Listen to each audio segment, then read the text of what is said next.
बच्चा चुराने वाला आदमी। बिलासपुर गांव में हरीश नाम का एक लड़का रहता था। वो बहुत ही ज्यादा गरीब था। हरीश मनीषा के घर में नौकरों का काम किया करता था। वो उसी के घर में काम करता और उसी के घर में खाना पीना खाकर अपना गुजर बसर किया करता। एक बार की बात है, मनीषा की माँ सावित्री मनीषा से बोलती है, बेटा मनीषा, अब तो तू शादी के लायक हो चुकी है। मैं सोच रही हूँ तेरी शादी करके जल्दी से तुझे तेरे ससुराल भेज दूँ। क्या माँ, आप भी ना मेरी शादी के पीछे पड़ी हुई हैं। आपको तो पता ही है मुझे शादी करके अपने ससुराल नहीं जाना है। अगर कोई ऐसा लड़का मिलता है जो मेरे ही घर पे रहे तो आप मेरी शादी करवा दीजिएगा। अरे बेटा, तुझे तो पता है ना कि हर लड़की को अपनी ससुराल जाना पड़ता है। आखिर ऐसा कौन है जो अपना घर छोड़कर तेरे घर पर ही रहने के लिए आएगा। माँ, हमारे पास किसी चीज की कमी नहीं है। हमारे पास इतना पैसा है कि कोई भी लड़का आकर मुझसे शादी करने को तैयार हो जाएगा। सावित्री कुछ नहीं बोलती और वहां से चली जाती है। ऐसे ही अब दिन गुजरने लगे और सावित्री बीमार पड़ गई।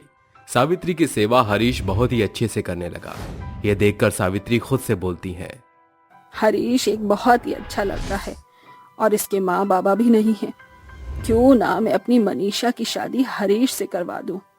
हरीश वैसे भी मेरी मनीषा को बहुत अच्छे से समझता है। वो उसका बहुत ज्यादा ही ख्याल रखेगा। हाँ, ये बिल्कुल सही रहेगा। इतना कहकर सावित्री अपनी बेटी की शादी अपने नौकर हरीश से करवा देती है। इस तरह अब उन दोनों की शादी बहुत ही अच्छे से हो जाती है। वो दोनों ही काफी खुशहाल जीवन व्यतीत करने लगे थे।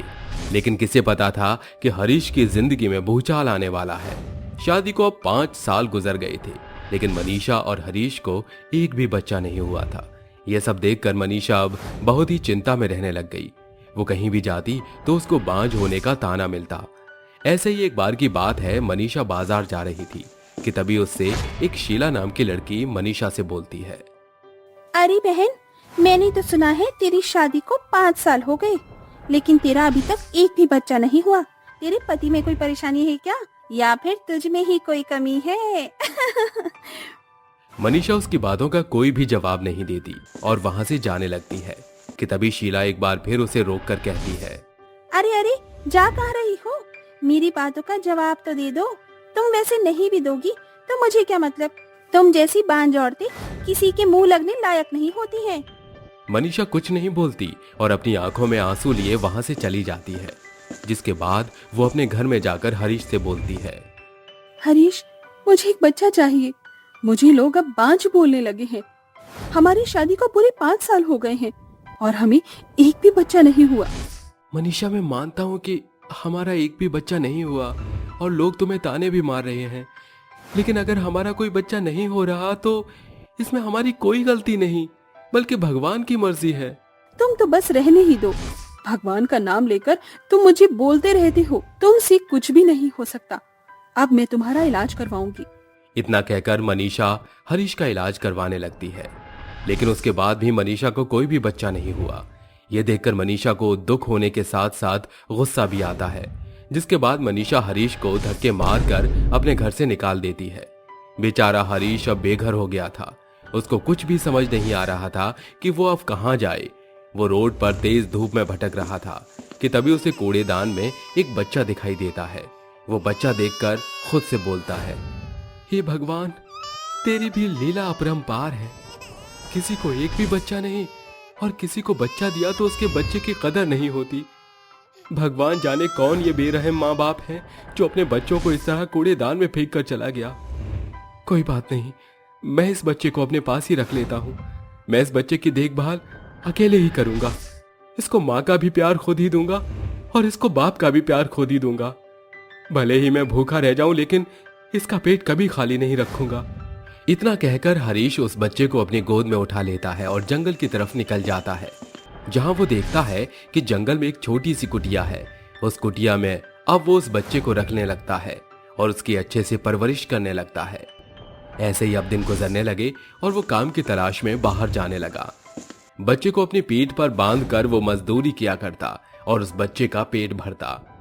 ऐसे ही एक बार हरीश की नजर एक औरत पर पड़ती है, जहां वो देखता है कि वो अपनी पैदा हुई बच्ची को नाले के पास छोड़कर जा रही है।